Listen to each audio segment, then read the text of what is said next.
Dr. Stephen Cates spent 24 years as the chief economist for the Australian Chamber of Commerce and Industry.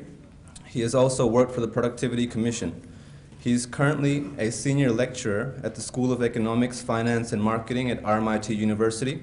Most of his research has been into macroeconomic policy, industrial relations, and the history of economic thought. His most extensive area of expertise is in the classical propositions surrounding Say's law, on which he has written many papers as well as 2 books. He completed his honors degree in economics at Toronto University, his master's at the University of Western Ontario, and his PhD at La Trobe University. A recent book of his is titled Free Market Economics, an Introduction for the General Reader. Today he will be speaking about the English classical tradition and Austrian economics and where they're the same and where they differ. Please join me in welcoming Dr. Cates.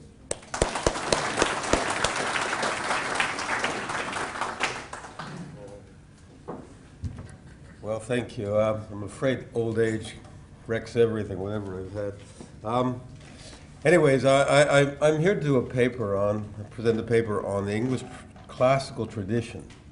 I always have to apologize for the fact that I'm not an Austrian when I speak to Austrian audiences, but I ended up coming to mostly all of the same conclusions, but from a different direction. So I actually started with John Stuart Mill, worked outwards in the English classical tradition.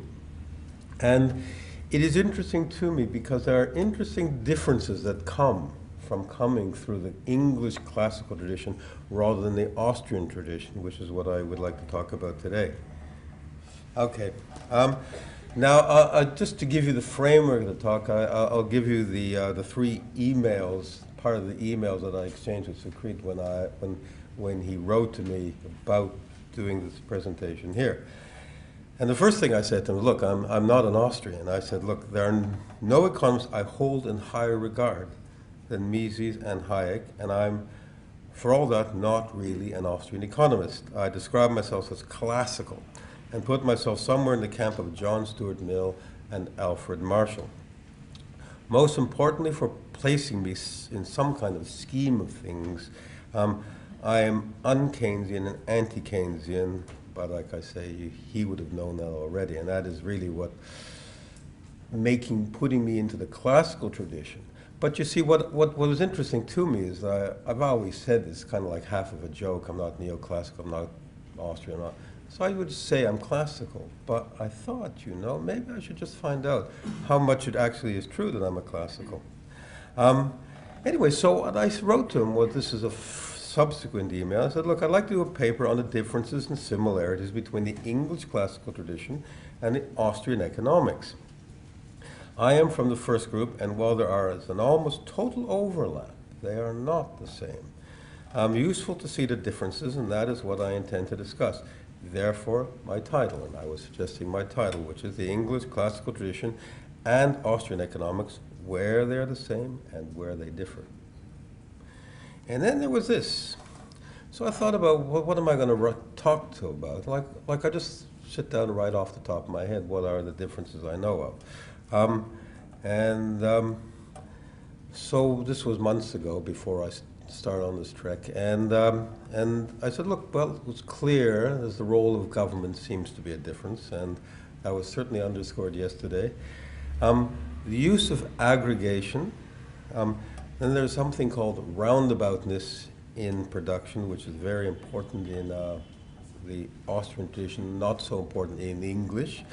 And then there's something called Say's law, which is Secret said but as I say in the final analysis, perhaps I don't understand Austrian economics well enough. That is a genuine possibility. Although I will say in my defense, I've read plenty of it, and I mean I have read plenty in the Austrian tradition. But just to give you my creds on saying I really am Austrian at heart, back in 1999, Christmas Day almost, I was writing a column at those times in the Canberra Times, so I had a weekly column, and I wrote the 10 most, excuse me, pardon.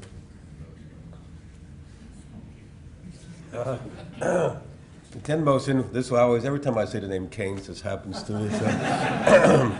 Anyway, so the 10 most influential economists of the 20th century.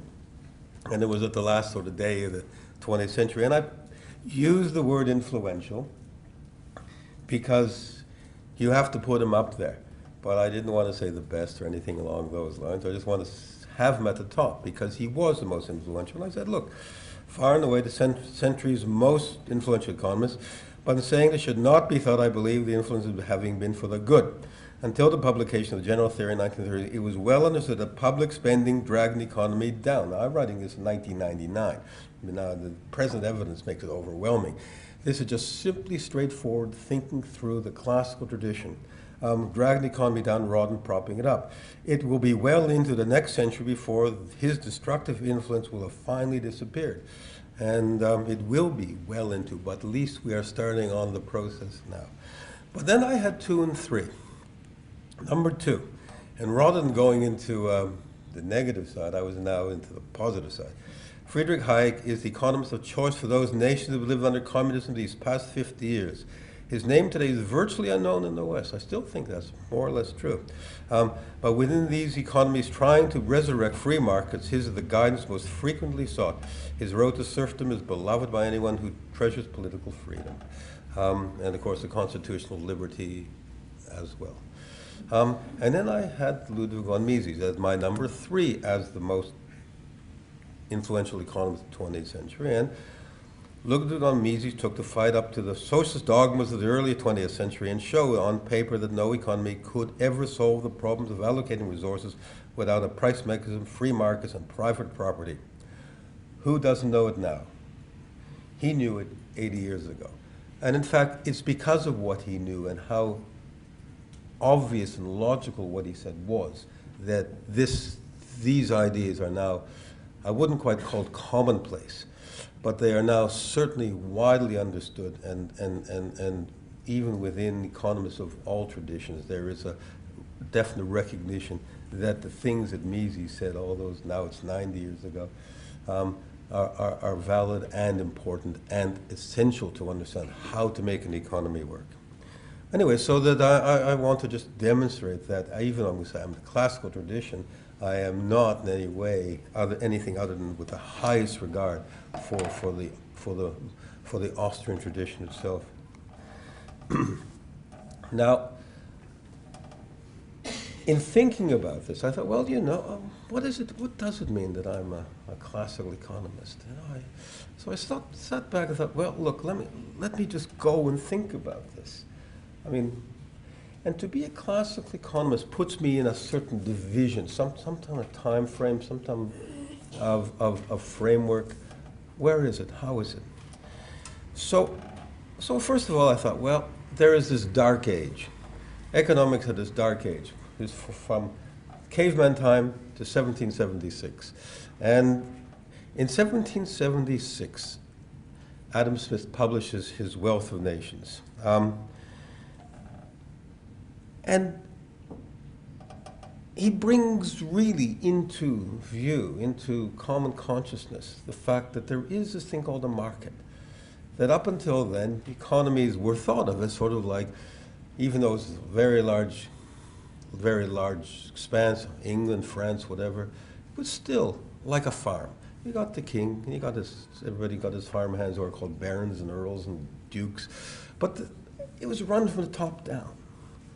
And in that way, things would evolve. Like you'd have it that way. And so, the whole direction, what Adam Smith called mercantilism, but it was really just a top-down form of how to manage your economy.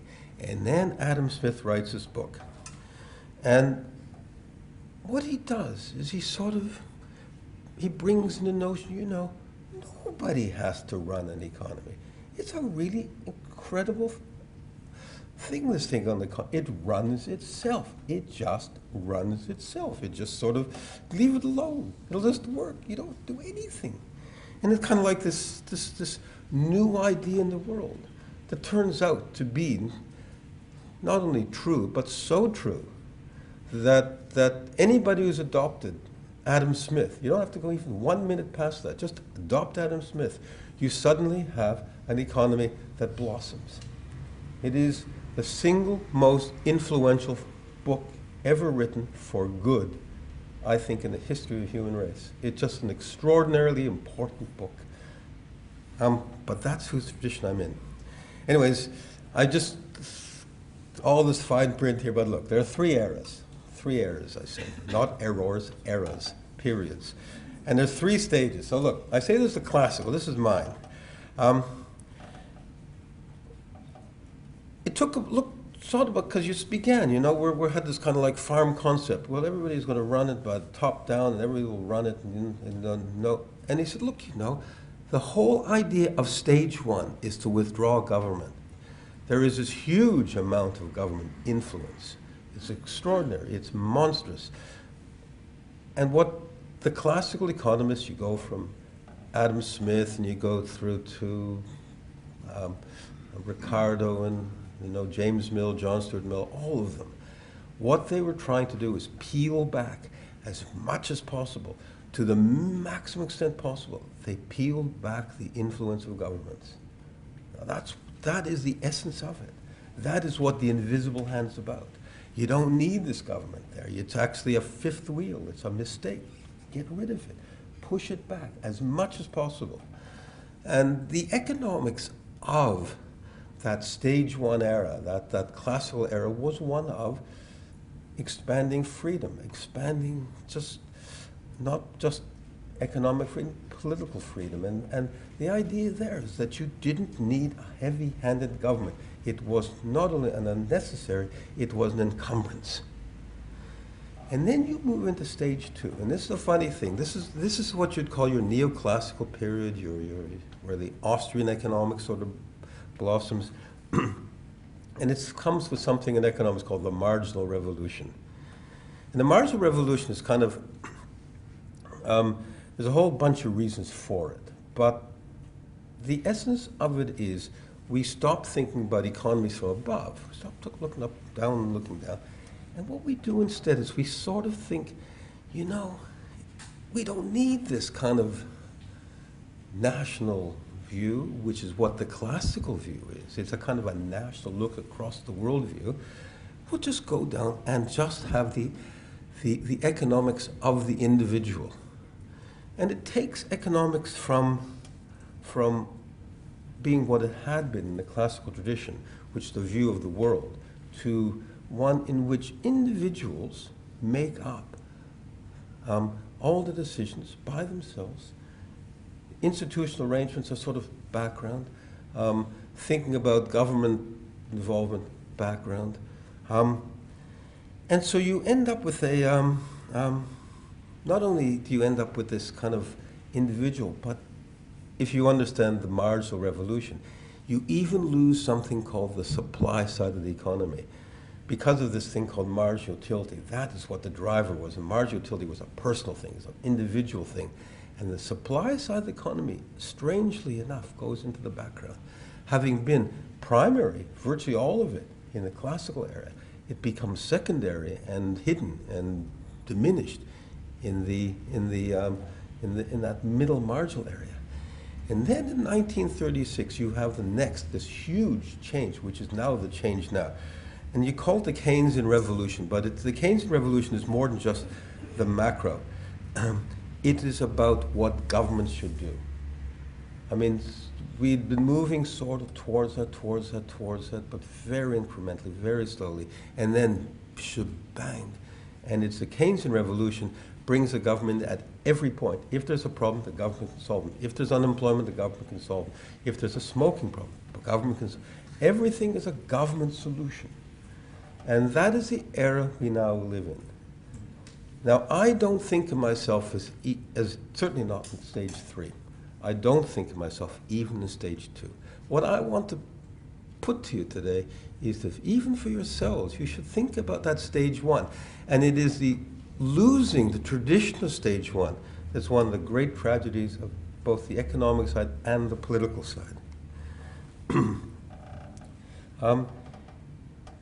Now, Say's law, you know, it's to an economist, actually to everybody. It's just so, if you heard of it at all, it has this quaint historical feel. But within that stage one, that classical tradition, there was something there. It wasn't name Say's law. The name Say's law doesn't actually get invented till the 1920s. The very fact that Keynes knows the name Say's law means that he's reading things that are written by the Americans in the 1920s, but you know what? He never tells anybody what he's reading. But he must be reading it because he uses this term that comes from the 1920s, not at all classical, not at all. But it does have a meaning. And better within the stage one and explicable in the stage two, is an element of economic theory that was the essence of the theory of the business cycle, and it was based on Say's law. And here is a letter written by the great economist David Ricardo in 1821, and he's writing to his mate Thomas Robert Malthus, who has just written a book that says, you know what? The problem with economies is that there's not enough demand. That's why we don't have we have recessions. There's not enough demand. Now, it so happens that Keynes reads Malthus's correspondence with Ricardo in 1932, and he brings Malthus back. That's what happens. He brings Malthus back from the dead, the zombie, completely gone. And in 1936, he resurrects this completely dead economist who was Thomas Robert Malthus. But this is what Ricardo writes to him in his private letter. The letter isn't even available for 100 years. The letters get lost, are finally rediscovered in 1930 by Schraffer, who is Keynes' best friend, which is why Keynes reads the stuff. And he says, look, men err in their productions. There is no deficiency of demand. Now look, this is two things. This is all you need to know about the theory. That everything else is just an expansion on that. They were saying, because Malthus is saying, oh, look, you know, it's all deficient demand. He says, no, it's not. It is never deficient demand. It is never that. It is always something to do with the fact that people make mistakes. You know, your engine is running along and then the timing goes bad. You know, so you got to resurrect it. It is never the fact that your economy is slowing down because there's not enough things for people to buy. Now I take you back to classical economic theory. And you may not be able to read the print, but look. It's an issue here about aggregates. And national economic prosperity was consideration of the interplay of economic aggregates. Aggregates were not a poison to the classical economists. Now, I don't happen to like land, labor, capital as the particular aggregates they used, but it's just the notion that there were aggregates. There were aggregatable groupings that could be used to make some sense. The major aim of policy was to limit to the greatest extent possible the role of government in directing economic activity. It is the red thread, or the blue thread, that goes through Adam Smith and all the others, and Ricardo, you know, the free trade and no protection and open borders for goods and services and all that. It is a basic philosophy. People should just be able to move and do what they like with their economic possibilities, and then it will turn out to be the best for all of us. The invisible hand.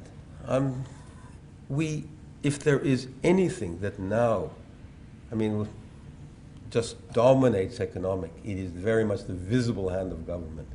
And what I write about and I've written about is the fact that economics is no longer what it once was, that stage 3 ideas. It's no longer get government out. What economics now is a subject, the way it's taught, pick up any textbook. It's a handbook for governments on how to fix every imaginable problem under the sun. You name a problem, there's an economic solution that requires yet another public servant with another public servant, with another department or another piece of legislation. That economics has stopped being what it was in stage one. And even though it lives on that reputation of Adam Smith and the rest, it is not that anymore. It is now a handbook for government interference at every point in the economy to try to do good, because there is this view that economy just left to itself, and this is a textbook now, economy just left to itself will simply run into problems and create enormous harm, and if you cannot allow the economy just to simply run on its own. And then the last one is this theory of the cycle based on Say's law.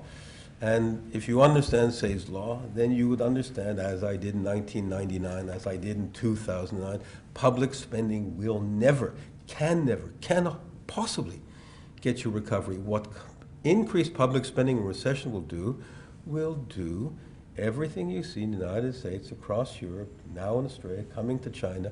It will just harm you. And it is this embedded notion of Say's law that every classical economist knew, and every neoclassical. It went into stage two. The person who carried the Marginal Revolution into the English world was economist named Stanley Jevons. And he hated Mill. He hated everything about the way that macro was done, the way economics was done. But the only part that he includes in his Principles of Political Economy explicitly is a recognition that Mill was right about Say's law. And that just comes across, it goes into the classical tradition, neoclassical tradition, so the Austrian tradition, it's there. But here you have your Marginal Revolution. It's put on the individual. It diminished the role of the supply side, a very large problem. Economics was oriented around microeconomic issues, marginal utility, marginal this, marginal that. To pursue the necessary aspects for dealing with the recessions, there was suddenly an explicit part of economic theory called the theory of the cycle. It hadn't existed before. It's quite interesting. There is no such thing as a separate theory of the cycle. Why not? Because what became the theory of the cycle was basically the economics of my classical tradition. That's what it was. How do you get growth? How do you keep governments out? What would cause recessions? What would make economy? So that it becomes a separate part. And it's kind of, to me, sad that and it's almost lost as a separate part. It's out there, but it's not seen as the middle of it, not in the mainstream the way it was in the classical tradition. Now here is Mark Skousen, a great Austrian economist who's written the best history of economics. If you want to read a great history of economics, read Mark Skousen. He just to make it a bit more interesting, he does this kind of like, I don't think I'm sure it was on purpose, but it's partly he tells you the story of all these economists. And then he tells you about their love lives. So it just sort of keeps you in. But anyways, what he says here, and he talks about the marginalists, argue that in the long run there is no such thing as an independent supply curve. And this is true. I was taught this. This is just how I was taught. Supply is ultimately determined by final demand. The Austrians indicate that cost is nothing more than foregone alternatives. And so you lost the notion of supply, the most important part of that stage one classical tradition, just disappeared.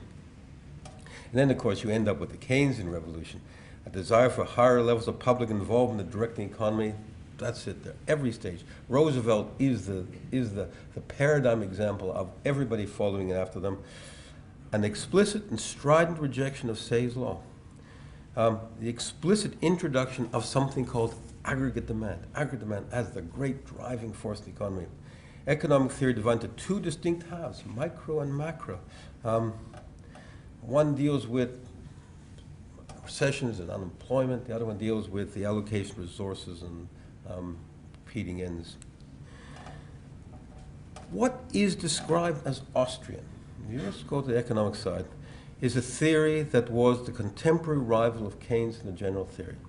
But it wasn't Austrian in those days. It was just called economics. There was an Austrian version that had a kind of tradition that came out of Bauerk and Menger and others from the Austria. But there was a huge other tradition. It came out of the English tradition, my John Stuart Mill and Alfred Marshall or whatever, there was this tremendous tradition.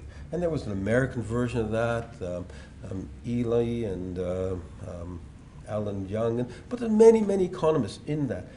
The interesting thing is that what happens is that only one strand of that great, huge stage 2 tradition makes it down to the 21st century. And it is the Austrian tradition. It is not, Austrian economics was not simply on its own. In fact, if you read what happens in the 30s, Hayek, who's living in London and at the LSE, he's promoted by Lionel Robbins as the opposite and the answer to Keynes. It's not that there was this Austrian tradition over there in Vienna. There was a tradition called economics that Keynesian economics was about to completely destroy. As I see it, it's individualist, it's demand side, it's stage 2, it's structurally embedded marginal analysis, a strictly limited role for government, so it keeps the stage 1 tradition, a theory of the cycle built around monetary equilibrium supply side considerations, the role of the differences with Austrian perspective, okay? Role of government, use of aggregation, roundaboutness, the cause of recession to cure, the importance of Say's law. Might I just mention? But I do say this, it is, and to my great, great surprise, it is the only anti-Keynesian book published since the GFC. I don't know of any others, and certainly it tells you, and it's called The Free Market Economics, and it's about, and it's, even though I use it as a teaching tool, I use it in my course, it was written that way because I wrote it. So I said to my students, I'm going to write this book from scratch, and I did it in the first semester in 2009. But the whole point of it is just as a narrative. My students note it to me. They say, oh, you just read it. It's not like a book. It's not didactic in that way. But it tells you the story of how economies work from a stage 1, from that great English classical tradition.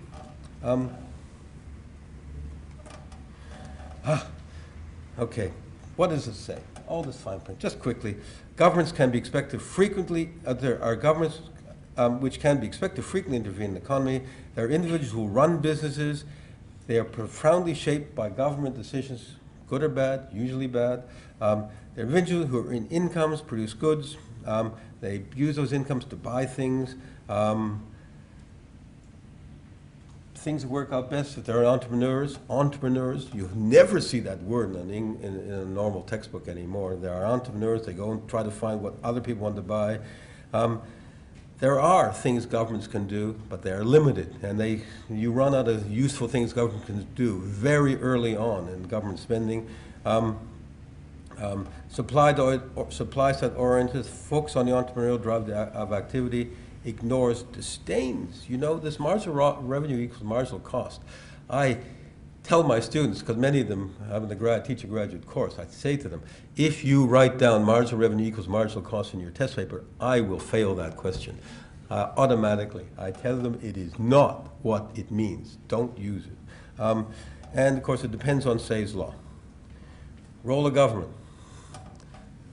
This is about government. It just assumes there is a government. There's going to be one out there. It also says, look, whatever kind of government you are, you're the government of China, you're the government of Iraq, you're the government of Australia, government of the United States. Look, do you want to have economic growth, prosperity, full employment, low inflation, This will tell you how to do it. It's just recognize that there's going to be government. End the story. It's different, certainly, from the way governments were described yesterday, certainly the way I think of governments. Governments are there.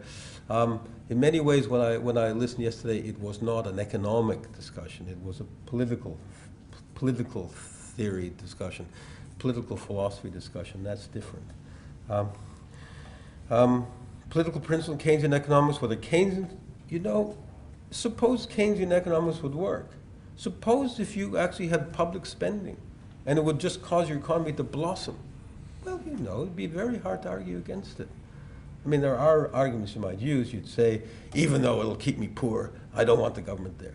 What I say, in fact, is that you don't want government spending because it actually makes your economy worse off. It creates unemployment. But that's the difference, you see. To me, it's a matter of expediency. Does it work?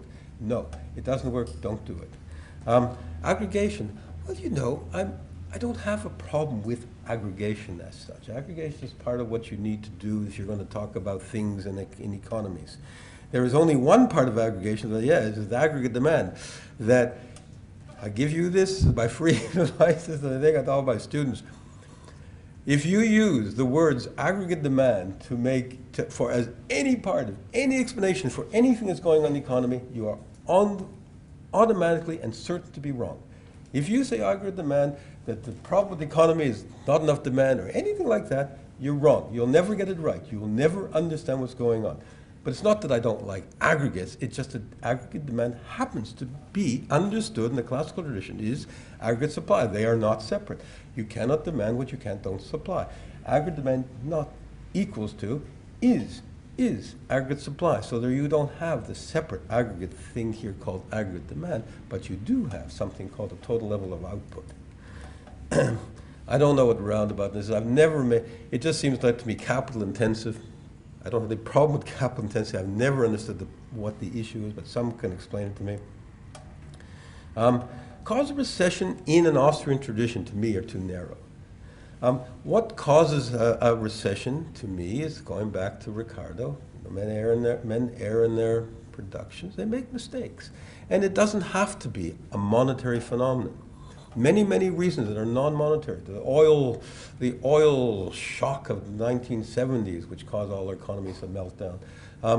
The housing mortgage, which wasn't a monetary phenomenon so much as a big, bad decision. Governments forcing banks to lend money to people who could never repay it. So it wasn't monetary in that sort of way, where bad use of monetary policy and it was different. Many, many reasons for recession. They are not covered totally. In a classical theory recession, that if there's lots of things that will cause an economy to misfire, just go in the wrong direction. All these various maladjustments, like I say, like a timing in a car engine in the old days, it just goes out, and things happen. You got to retune it, but with the economy, you retune them by just leaving alone. They'll fix themselves. It's quite an extraordinary thing, fixing them. As you know, the 1929-30, they tried to fix a less worse recession that existed in 1921, 1922 in the United States. Harding went fishing. Hoover and Roosevelt just bought in, fixed, created the Great Depression. Is demand deficiency possible? Well, this is the big issue to me. This is the big issue, you know. This is the one that the whole world, they roll the dice over this Keynesian stuff. Is demand deficiency possible? Yes, says Keynes, possible. Recessions are caused by too little demand because people choose to save instead. So what's the answer? You spend money. But this is the classical, my first stage, and part of stage two, my first stage answer. No, it is not possible. For recession is the result of problems of structure, supply relative to structure demand, where what is produced does not match what those with income wish to buy. And that's Say's law. Anyway, Say's law was the foundation of principal classical theory, accepted by everybody across the time. One of the bedrock principles used to say in the form that overproduction was impossible, although demand deficiency as a form of words was used, as Ricardo said, only weakly accepted. This is the thing. You know, there is an article that Hayek writes in 1931 in which he invokes Say's law in arguing against two crackpot American economists who were dealing with demand deficiency, trying to say that was the problem. But he doesn't go back to that. Mises doesn't go back to it. He says, yes, it's an issue, but minor. He doesn't go back to it in the centrality, the way I think it needs to be gone back to. General Glut debates, come back to Ricardo, men err in the production, no deficiency demand. It's not part of the Austrian tradition, and that's what I think it should be. I spoke to the Mises Institute in Auburn 2 years ago, and I spoke about Say's law, and that's what I tried to tell them then. It's the same thing I try to tell you now. that what you must do in the Austrian tradition is reintroduce the notion of Say's law and Ricardo's principle, men err in the productions, there is no deficiency of demand. Thank you.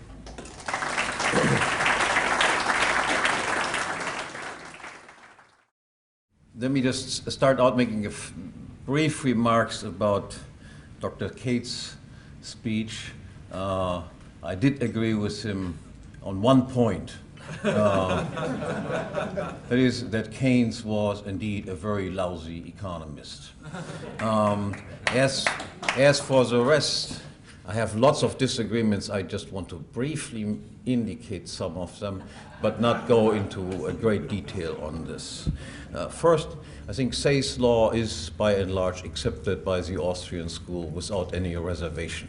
In fact, we consider William Hutt's book on rehabilitation of Say's law is one of our important texts.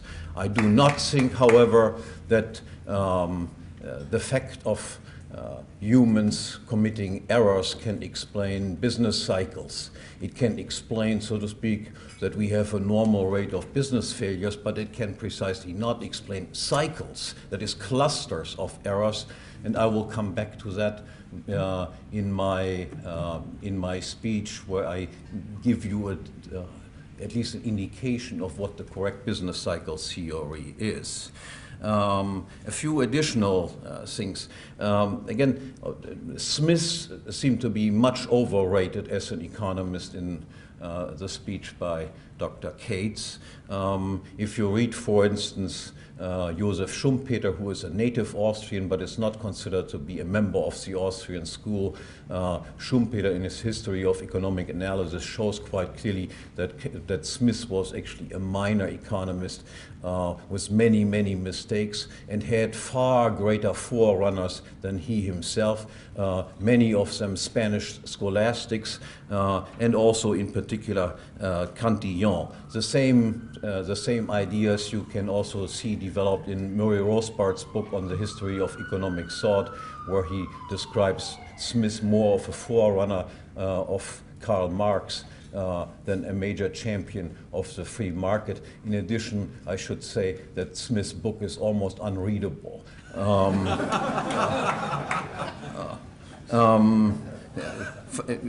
Finally,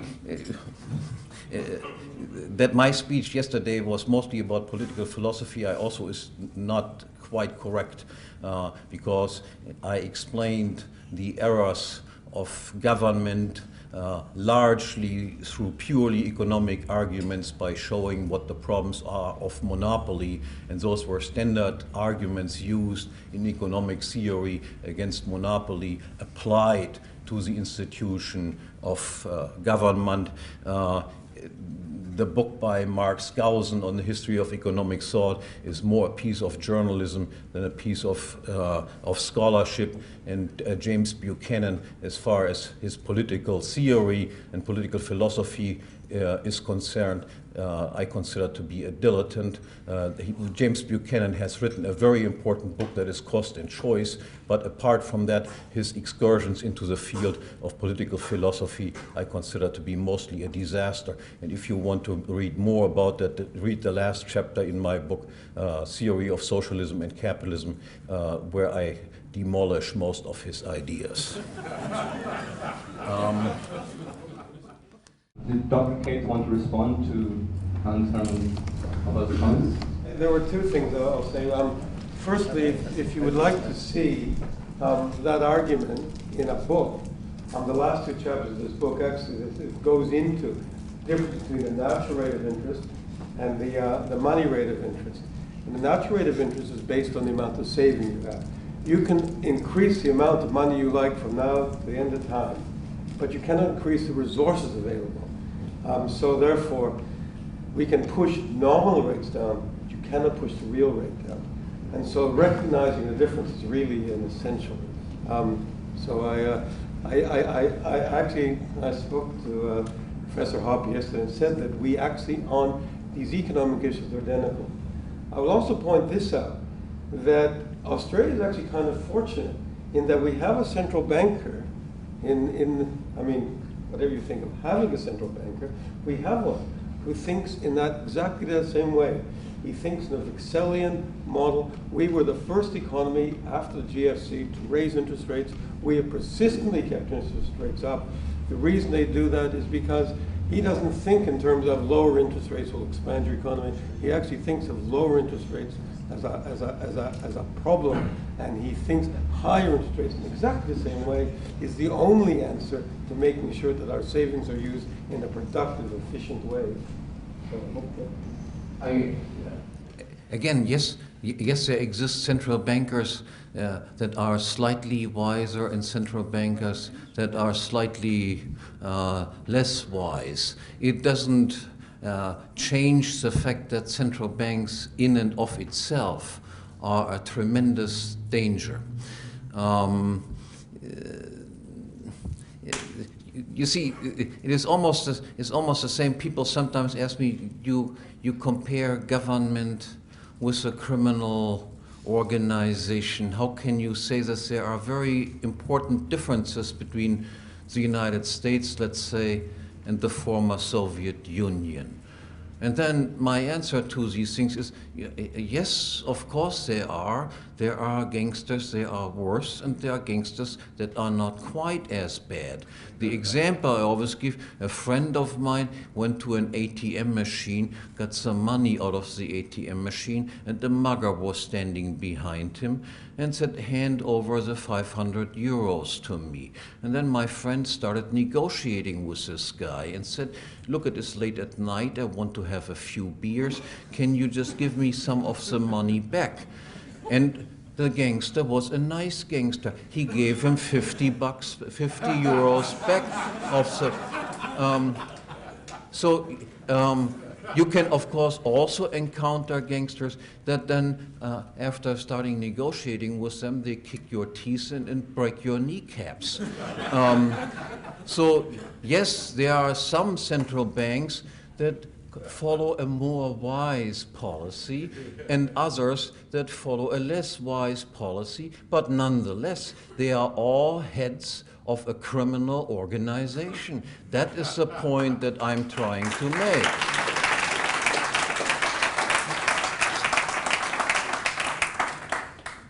Very quick comment on the two comments that have been made with respect to Citigroup and the CEO. We have to keep dancing.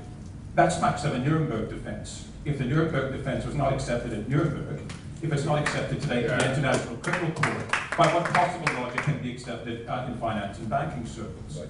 With respect to the other comment, well, a horse that can count to 3 is a remarkable horse, not a remarkable mathematician.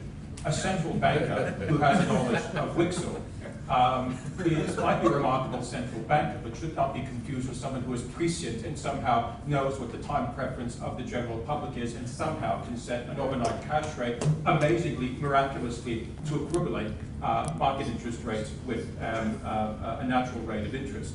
He might do so out of sheer luck, but it seems to be the logic which has been presented to us is that that's going to be a one-off, that's going to be sheer luck, and in the medium term, disaster is a far more likely result than sheer luck.